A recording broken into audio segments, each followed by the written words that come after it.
Salut à tous, ici c'est le Master Teacher Serein. Alors, parlons un peu de nos communautés ici, la communauté des Africains, en particulier des Congolais, mais je crois que ça se répète un peu dans toutes les communautés africaines, ici au Japon.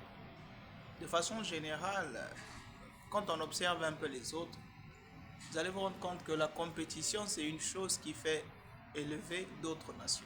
Les États-Unis, par exemple, ils glorifient la compétition, mais de façon positive, pour devenir meilleurs que les autres, pour essayer de voir un peu à quel niveau ils se trouvent. Ils essayent de compétir avec le monde entier pour rester au top. Ça, c'est bien. Ici au Japon ou bien dans d'autres pays comme la Chine, la compétition n'est pas forcément la compétition. La compétition, en réalité, c'est euh, être à mesure de se rendre utile pour ta société, pour ta communauté et tout ça là. Et à un certain niveau, ils ont aussi leur façon à eux d'être, euh, enfin, de se démarquer des autres, mais du moins, ils le font en groupe. Maintenant, on vient chez les Africains. C'est-à-dire que la majorité des Africains vivent pour dépasser les autres. Et quand ils le font, le moment où ils vont vous dépasser un tout petit peu, c'est fini pour toi. C'est-à-dire que c'est fini pour toi. Et même que la valeur d'un être humain dans les communautés africaines sont en fonction de qui dépasse qui fait quoi et comment. Vous allez vous rendre compte que dans la majorité des communautés africaines ici au Japon, ça ne marche pas à cause de ça.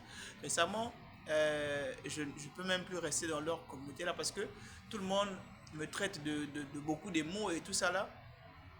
Et à un certain niveau, tu te rends compte que, mais au fond, quand on regarde bien, est-ce que c'est moi réellement qui manque de respect aux gens? Parfois, vous vous rendez compte qu'il y a des gens, ils te lancent des trucs et tu te rends compte que c'est pour te montrer en fait qu'ils sont en compétition avec toi. C'est pour te montrer que tu es plus bête qu'eux. C'est pour te montrer que bon, maintenant toi, tu peux pas te laisser faire aussi. Parce qu'il y a des moments où dans la vie où c'est vrai que on a besoin aussi de se sentir à sa juste valeur. Quand on n'arrive pas à communiquer, le meilleur à faire, c'est de comprendre aussi que bon, parfois ce n'est pas moi le problème, parfois c'est parce que je suis avec la mauvaise communauté. Parce que moi personnellement, je suis de ceux-là qui pensent que quand nous sommes dans un espace où on n'arrive pas à évoluer, il n'y a pas de changement, le critique qui est fondamental dans le cadre du développement est absolument la méthode à suivre. Et il y a un langage aussi qu'il faut adapter aux critiques. C'est-à-dire qu'il faut être un peu taquin.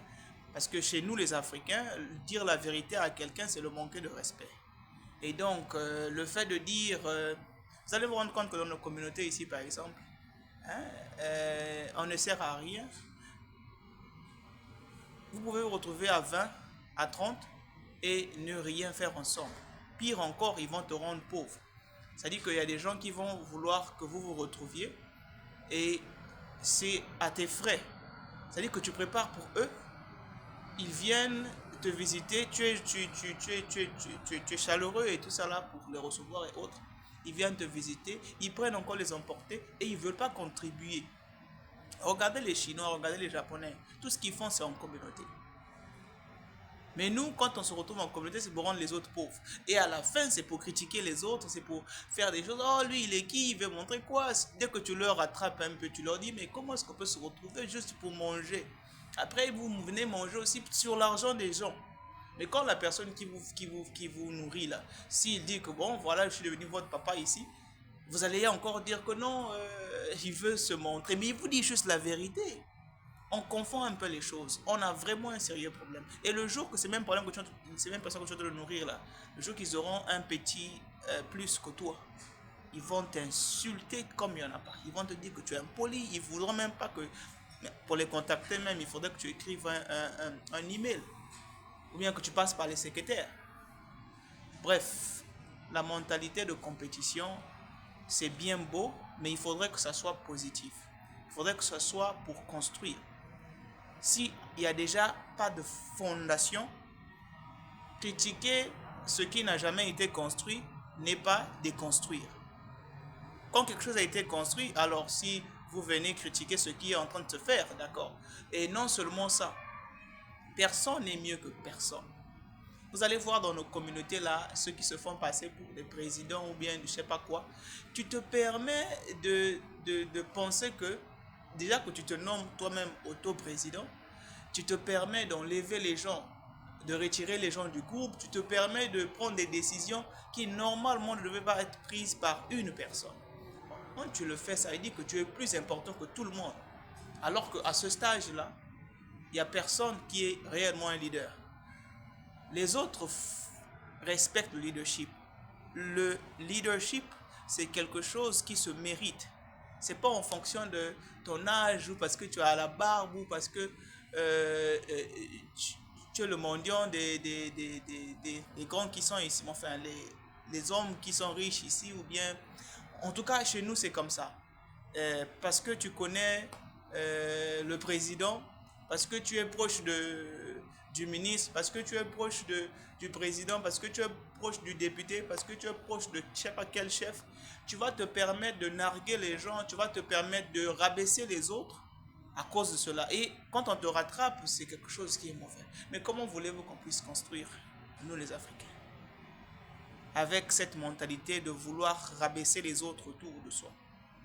Non seulement ça, si on te dit aussi la vérité parce que tu te sens vieux et puis tu penses que tu es plus que les autres, on te dit la vérité, c'est toi qui prends ça mal, c'est toi qui te permet de prendre des décisions, d'enlever les autres, d'exclure les autres du groupe.